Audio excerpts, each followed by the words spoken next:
Ini Bu, tadi Ibu sempat menjelaskan bahwa Ibu tertarik menjadikan Betang.tv sebagai sebuah bisnis broadcasting. Kita bicara bisnisnya, Mm-mm. Bu. Nah, gimana caranya Ibu membuat orang-orang yang di dalam Betang.tv itu percaya bahwa bisnis ini bisa jalan loh di Palangkaraya. Bahwa bisnis broadcasting itu bisa menjadi hidup sebagai sebuah bisnis, bukan hanya sebagai sebuah lahan informasi gitu. Orang-orang yang tadi yang tidak berpikir bahwa itu tidak untuk dunia bisnis karena dia belum masuk ke dalam situ. Nah, kayak saya ini kan awalnya juga karena passion aja. Iya. Passion, kemudian memang hobi, background saya juga, saya aplikasikan ilmu saya, pengabdian masyarakat saya juga, gitu ya, sebagai dosen, gitu ya, berkaitan dengan ilmu saya. Tapi ternyata pas terus-terusan asik juga ya gitu, dan ternyata tidak hanya secara ini ya ilmu saja kita dapat di situ, tapi kita juga finansial juga dapatnya. Maksud saya finansial itu kayak gini, alhamdulillah kayak kita kan sekarang sudah kontrak dengan Pemko, pemerintah kota ada. Nah, dan kita pun alhamdulillah sekarang diperhitungkan gitu kan ya. Walaupun kami siarannya melalui YouTube, website, jadi kami ini ada dua bentuknya. Kalau Betang.tv mungkin saya informasikan di sini ada dua bentuknya ya. Dalam website kami itu ada beritanya secara tertulis ya, online kami buat, kemudian ada videonya juga, kami selipin video dari YouTube gitu. Nah, sebenarnya dunia penyiaran ini yang bisa punya peluang untuk membantu mengarahkan gitu, membantu untuk mengontrol seperti kamu bilang tadi kan, salah satunya sebenarnya kan sebagai kontrol juga kan, yang kontrol. Nah, harusnya kita dunia penyiaran ini juga sebagai kontrol di masyarakat gitu, supaya gimana nih, kayak sekarang anak-anak milenial ini kan sukanya ya itu kan salah satu kita anggap bentuk ekspresi mereka ya, maklum jiwanya muda, kita juga pernah muda. Iya, sekarang kan dengan teknologi yang ada, nah mereka banyak yang pengen jadi YouTuber, selebgram dan lain sebagainya. Nah, bagaimana dunia penyiaran ini membantu mengarahkan mereka sebenarnya supaya ada wadahnya gitu, yang teratur. Nah, itu juga sebenarnya tugas kita, dunia penyiaran, pemerintah gitu ya, masyarakat gitu ya, saling sinergi sebenarnya gitu, dan kepeduliannya gitu. Nah, cuma ya itu kata kamu tadi, menumbuhkan kepedulian itu kan nggak semua orang. Gitu. Satu sih kuncinya kalau mau bertahan, tetap aktif. Bagaimanapun caranya media penyiarannya tetap aktif. Kayak kami itu biar bagaimanapun dengan apa ya, kalau saya bilang sementara ini masih seadanya, dengan teman-teman saya di media ini yang di Betang TV ini masih seadanya gitu. Tapi yang pasti itu kita kelihatan dulu nih bahwa medianya ini ada, hidup, beritanya ada, informasinya selalu ada gitu.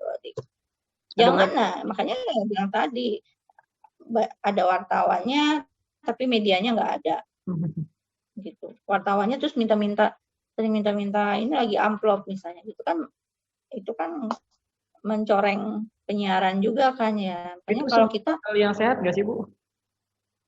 Apanya? Liput berita dengan amplop itu kalau menurut Ibu secara pribadi? Itu etika aja ya, etika penyiaran gitu, etika di undang-undang pers dan lain sebagainya, itu kan memang diatur ya, nggak boleh sebenarnya wartawan itu nggak boleh menerima amplop dalam artian suap. Perlu diingat ini, amplop dalam artian suap. Nah, apalagi meminta-minta amplop, gitu, yang sampai memalak dan lain sebagainya. Karena saya juga mendengarkan ada beberapa teman-teman media yang memanfaatkan kedudukannya sebagai media gitu ya, karena merasa super power gitu, karena memang media ini punya kekuatan, yaitu seperti istilah bahwa kalau kamu mau menguasai dunia ya harus kuasailah media ya, gitu kan. Quotes mahasiswa komunikasi selalu itu tuh. Ya makanya nah kan kamu tahu itu. Nah, itu kekuatan media kan, kamu tahu dahsyatnya gimana. Nah, ada beberapa oknum yang memanfaatkan itu. Nah, itu yang perlu hati-hati, makanya ada peraturan, ada undang-undang yang jelas, dan mereka Dewan Pers pun mengawasi gitu. Karena saya kan dulu analisis framing ya, tapi di media online. Sama Bu, saya analisis framing skripsinya. Yang ambil itu ya. Nah, makanya kan dengan framing itulah kita ngelihat tuh adik. Saya dulu media online sama media cetak 2 saya buat. Saya memframingnya kan ternyata tidak kalau dianggap media itu netral, wajib netral, iya memang sebenarnya. Tapi tidak bisa kita harap bahwa media itu pasti netral, enggak. Pasti Karena ada ada agenda kepentingan setting. diusung. Ya, karena ada agenda setting kata kamu tadi. Apalagi Nah. terkait misalnya pemiliknya siapa, ada kepentingan apa, ada hubungan apa. Nah, itu kan kelihatan. Berarti Nah, itu yang nggak bisa kita ini. Ya kamu framing juga nggak paham lah kalau iya. kamu tentang framing. Nah, satu saat kita berbicara tentang framing itu bagus juga tuh konten gitu. Boleh. Jadi dulu Membahas, mengupas. framing ini Bu, framing apa namanya Perpol Islam di Harian Republika sama Kompas online waktu itu. Online juga ya kamu ya? Online waktu itu baru mulai online 2014, penelitian 2014 menjelang pemilu 2014 kayak gitu. Iya. Jadi framing. Banyak agenda settingnya juga tuh. Agenda setting kan. Makanya harus ada pelatihan sih seperti ini supaya orang-orang juga lebih pengawasan wawasannya tentang dunia penyiaran tuh lebih terasah gitu. Salah satunya dengan sekolah Bu ya, dengan masuk ke lembaga ilmu. Nah, untuk itu buat yang dengar podcast ini, tadi Bu Mila menjelaskan bagaimana pentingnya mengatur lembaga broadcasting. Sekecil apapun lingkupnya, bahwa ada regulasi yang harus dijalankan. Untuk memahami itu tidak bisa setahun, 2 tahun, sebulan, 2 bulan. Harus ada yang membimbing, harus ada yang ngajarin, harus ada yang mengawasi. Salah satunya yaitu lembaga pendidikan. Buat kamu yang paham, bisa sekolah di SMK Muhammadiyah Palangkaraya jurusan broadcasting. Kita bekerjasama dengan berbagai TV media di Palangka dan Kalteng. Nanti Betang TV kerja sama SMK Bu ya? Ya, insya Allah bisa. Saat ini juga kalau misalnya ada yang mau ini terjun mau jadi membantu untuk jadi belajar jadi wartawannya bisa. Nah itu. Oh, ada siswa-siswanya pengen nanti kita tugaskan misalnya ini dari Betang TV. Benar. Gitu. Dia turun lapangan misalnya kebetulan kita kan ada kontrak kayak di Pemko jadi bisa mengambil ikut meliput kegiatan wali kota, ikut meliput kegiatan Pemko itu bisa. Bicara pengalaman Bu Mila sebagai seorang orang yang sangat panjang pengalaman di dunia broadcasting. Pengalaman menarik apa sih Bu yang pernah diingat mungkin waktu di manajemen Kolbu atau waktu di mana gitu yang mungkin tidak akan dialami oleh orang yang tidak pernah belajar broadcast? Kalau saya di situ dulu waktu kami kegiatan off air-nya ya, jadi ketika kita sama bikin program konten anak-anak tuh sama teman-teman bikinnya itu kita bikin kegiatan waktu itu off air di luar kerjasama sama beberapa perusahaan gitu ya supaya untuk jadi ininya ya barter masalah nanti mereka ada lombanya gitu lomba mewarnai anak-anak tapi kami selipi juga dengan penyiaran di radionya gitu. Jadi kita hubungkan dengan kita bikin kegiatan waktu itu di wisata alam gitu. Jadi anak-anak ini dikumpulkan ikut lomba kegiatan menggambar dan mewarnai kita kumpulkan. Tapi ada teman saya salah satu penyiar Mbak Eva itu dia memang jiwanya tuh menjiwai sekali kalau sudah membawakan konten-konten tentang anak-anak gitu. Jadi memang apalagi untuk anak-anak ya Dik ya, nah itu perlu keahlian orang komunikasi itu harus paham bagaimana dia berkomunikasi dengan anak-anak sama orang dewasa itu kan beda ya. Nah, teman saya itu saya rasa dia jiwanya memang bisa menyesuaikan dengan anak-anak. Akhirnya dia bikin cerita gitu, dia bikin boneka tangan waktu itu ya. Jadi dikumpulkan itu anak-anak tuh di wisata alam apa gitu ya di Lampung tuh ada tempatnya saya lupa. Nah, ibu kumpul di situ sama orang tuanya didampingi mereka lomba, kemudian disuguhkanlah cerita-cerita anak-anak gitu pakai boneka tangan sama teman saya itu dan itu disiarkan juga di radio. Wow. Disiarkan di radio MQ itu. Jadi ada kontennya kita untuk anak-anak. Saya rasa itu bisa ditiru sebenarnya rame itu. Jadi anak-anak itu antusiasnya juga sangat tinggi di situ. Apalagi dihadapkan dengan ada ya tadi ya teman saya itu cara komunikasinya juga dan anak-anaknya nyambung gitu. Nah, itu saat itu berkesan banget menurut saya tuh berhasil sih kegiatan off air itu. Seorang broadcaster berarti harus memiliki fleksibilitas dan diajarkan untuk fleksibel. Gitu Bu ya. Karena tadi anak-anak. Jadi saya dulu pernah ingat waktu itu Saya pernah siaran, dulu kan saya siaran Bu. Saya siaran untuk umur 17 tahun. 17 tahun dan biasanya saya siaran itu malam di jam 10 sampai jam 12. Nah, suatu hari ada seorang penyiar senior itu nggak bisa masuk ke seminggu atau berapa dan dia pegang siaran yang pendengarnya paling banyak. Siaran curhat. Yang curhat ini bapak-bapak, ibu-ibu. Nah, waktu itu karena tidak ada penyiar yang standby, saya disuruh megang acara itu di saat umur saya masih 17 tahun. Yang curhat lewat telepon bapak-bapak, ibu-ibu. Nah, mau nggak mau saya harus menebalkan suara saya. Itu kan kemampuan yang mungkin hanya bisa dimiliki oleh orang yang pernah belajar broadcast. Iya, orang yang paham broadcast, apalagi dadakan gitu kan kamu diminta ya. Iya. Kayak saya juga sering tuh, makanya orang komunikasi itu harus sudah siap. Kalaupun disuruh dadakan, dia harus ngerti. Harus jadi MC kayak. Saya pernah jadi MC anak-anak, ulang tahun anak teman. Nah, dadakan pula. Saat itu saya hadir jadi undangan, saat itu saya disuruh MC. Nah, kalau orang yang nggak paham, nggak bisa. Akan salah dia, nggak ngerti dia bagaimana berkomunikasi dengan anak-anak dan suasananya nggak bakalan rame gitu. Beda. Nah itu. Tapi asik gitu ya, asik ya walaupun disuruh dadakan ya, tapi kayaknya nggak itu. Experience yang luar biasa. Tantangan. Iya, pengalaman ini kan. Dan setelah itu saya langsung dipercaya jadi host, jadi penyiar tetap untuk acara itu. Sampai akhirnya saya resign. Dan orang nggak ada yang tahu waktu itu saya masih SMA. Waktu itu saya masih SMA. Karena kan kalau dia kan teater main gue. Orang cuma bisa ngedengar suara kita. Tanpa nggak tahu nih yang ngomong nih anak berumur berapa, masih SMA. Jadi waktu itu yang lucu ketika saya siaran acara itu ada yang datang ibu-ibu. Oh, mungkin usianya 10 tahun di atas saya. Kaget, ini yang siaran ternyata. Masih SMA. Untuk siaran itu, untuk handle acara yang sering dia curhatin. Curhat masalah yang mungkin di atas usia saya waktu itu. Dan itu sesuatu hal anugerah bagi seorang yang pernah belajar broadcast, harusnya. Skill untuk bisa menempatkan diri di segala macam posisi dengan berbagai macam kondisi. Iya. Dan itu mulai akhirnya mengasah ini ya. Nah, balik ke Betang.tv, Bu.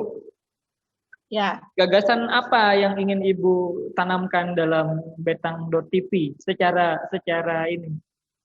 garis besarnya, bahwa Betang.tv akan jadi pionir media online jurnalistika atau media yang akan menyasarkan segala macam bentuk informasi, apakah itu hiburan dan sebagainya atau gimana, Bu?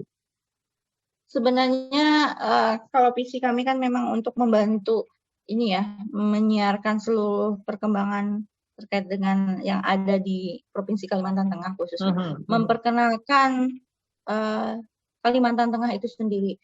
Arah kami sih, makanya kenapa saya juga lebih berminatnya di online gitu, pakai website. Nah, itu bisa dibuka di seluruh dunia gitu. Iya. Nah, nggak terbatas. Makanya ranah kita kalau dilihat juga di website kita dibuka betang.tv itu ada kolom internasional, berita-berita internasional. Nah, kita sih mengharapkannya bisa sampai kita jadi ya pionir juga kayak kata kamu tadi gitu, khususnya gitu, memperkenalkan budaya-budaya Kalimantan Tengah termasuk di dalamnya. Makanya kenapa kami juga akhirnya mengambil nama secara lokal gitu ya, yang berbau kelokalan. Iya. Sangat filosofis kan orang itu. Dan juga kenapa kami senang sekali dengan nama Betang ini, satu karena di media kami ini manajemennya kebetulan alhamdulillah terkumpul dari beberapa orang dari background yang berbeda-beda juga. Beda-beda, kemudian juga dari beberapa yang punya pengalaman di media yang berbeda-beda. Ada yang dicetak, ada yang di televisi, gitu ya. Karena kita melihat kan anak-anak zaman sekarang kan memang butuh tempat untuk untuk mengabarkan eksistensi mereka terbukti dengan Instagram. Berekspresi. Hanya saja mungkin mereka kurang sadar bahwa itu adalah bagian dari broadcasting sebenarnya. Bahwa itu bisa jadi sebuah industri yang besar jika bisa dikelola dengan baik, dengan lebih profesional. Dan diperlukan pendidikan untuk kemudian mengelola itu menjadi lebih baik, kira-kira begitu. Iya, cuma ada beberapa oknum lah yang menyalahgunakan gitu. Ya, makanya itu ya perlu untuk belajar broadcasting secara lebih mendetail.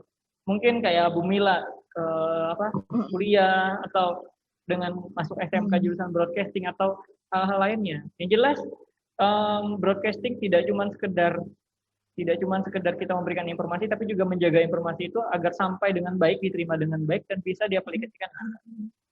Seperti itu. Itu tadi kata Bu Mila, jangan pernah berpikir bahwa ini tidak menjadikan, suatu saat akan jadi income. Jadi buat orang-orang yang masih bingung broadcast itu apa, ini ya broadcast. Broadcast adalah sebuah pekerjaan, sebuah aktivitas yang menghasilkan apapun bentuknya. Gitu. Bu Mila, ada pesan-pesan buat yang lagi dengar, lagi nonton? Untuk adik-adik ya, adik-adik milenial lah saya sebutnya gitu ya. Yang dari SMP, SMA gitu ya. Dari SMP mau ke SMA gitu. Coba deh, kalian kan sekarang pasti semua paham tentang media sosial dan pasti semua mereka itu pasti punya yang namanya email, punya akun ya, akun Facebook, akun IG dan sebagainya. Coba mulai belajar untuk memanfaatkan media gitu ya, media sosial itu sebagai ranah untuk mencari informasi, kemudian mengembangkan bakat, mengasah diri gitu ya. Nah, khususnya kalian misalnya di dunia penyiarannya gitu ya, mencari ilmunya gitu ya. Dan gunakanlah media itu juga untuk kalian belajar gitu ya. Gunakan media itu untuk belajar, kemudian belajar memotivasi diri lah, membuat segala sesuatu yang bermanfaat gitu ya. Misalnya dari media sosial itu tadi konten, dan belajarlah kamu menjadi pionir atau jadi ini ya ikon anak-anak milenial yang peduli penyiaran gitu. Tapi orang-orang tuh juga satu mindsetnya juga harus diubah deh. Jangan hanya dipikir bahwa ketika dia sekolah atau kuliah di dunia penyiaran gitu ya, kayak di komunikasi dan cuma di broadcast dan lain sebagainya itu, lalu mereka hanya nanti kerjanya cuma jadi wartawan katanya gitu. Enggak ada kerjaan. Enggak, jangan salah. Nah, jadi jangan pernah berpikir bahwa lulusan broadcast itu hanya kerja di TV atau apa. Yang jelas tidak semua lulusan broadcast kerja di TV, di radio, di media cetak dan sebagainya. Tapi semua pekerjaan memerlukan seorang yang bisa menyebarkan informasi, mengemas informasi dengan baik dan positif dan juga menarik. Dan itulah orang-orang broadcast yang bisa masuk ke sana. Gitu Bu ya. Nah, hari ini saya terima kasih banget sama Bu Mila karena sejujurnya saya kangen banget sama Ibu. Udah berapa tahun gak ketemu. Aduh. Akhirnya udah sehat ya Dik ya. Alhamdulillah Bu, dulu masih bujang, masih nggak tahu arah hidupnya mau kemana. Sekarang lagi cari-cari jati diri ya. Iya. Sadar nggak sadar saya sekarang udah kepala 3, ya Allah. Dan anak sudah mulai besar ya Dik ya. Anak udah besar, udah bisa nyolong dompet bapaknya. Makanya Dik saya juga rasa nggak nyangka, berarti saya ini udah tua juga, kalian sudah punya anak, sudah punya istri, semualah perasaan kemarin masih diajarkan. Ini boleh cerita nih sebelum saya tutup. Jadi saya ingat banget yang paling ingat sama Bu Mila itu. Waktu itu saya diminta malamnya, kami rapat sampai jam 2 pagi. Dika jadi orator ya, demo ini. Besok siapa jam mata kuliahnya? Aduh, PR Bu Mila. Berani kami minta izin? Insya Allah. Lagi masuk, saya izin. Bu, mohon maaf saya keluar duluan. Mau apa? Saya mau keluar ngajakin teman-teman demo kajur. Demonya apa? Apa tuntutannya ini? Oh yaudah silakan. Siapa oratornya kamu? Oh yaudah hati-hati ya. Cuman Bu Mila yang bisa ngasih izin kayak gitu tuh ke saya. Diinformasikan juga biar kita juga banyak nih di YouTube nih, subscribe jadi jangan lupa di subscribe. Ya, YouTube kita. Channel YouTube kita ada Betang TV atau Betang Talenta TV.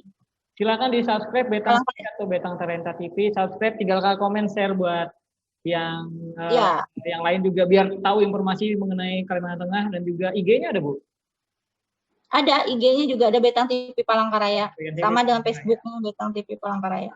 Untuk website bisa di betang.tv. Kalau untuk website betang.tv. Siap, nanti kita ngobrol khusus lah untuk reuni reuni Oke. komunitas film di Ya komunitas film ya kita. Iya. Iya dulu komunitas ya di Kev itu ya. Iya. Pertama kali kayaknya kita yang buat itu. Komunitas apa namanya Ulu Ita ya? Ayun Ulu Ita. Itu yang ngasih nama sekarang Ayun nggak tahu. Ulu Ita. Yang ngasih nama sekarang nggak tahu ribanya di mana setelah lulus S2 tuh. Siapa ya itu ya? Dayat Bu, Dayat yang ngasih nama. Oh iya Dayat, ya Iya. Dayat ya ampun. Sekarang Iya tuh. udah nikah, udah punya anak juga orangnya. Dayat tuh lupa dia buku ibu sampai sekarang belum dibalikin. Nanti kita balikin di grup. Bu.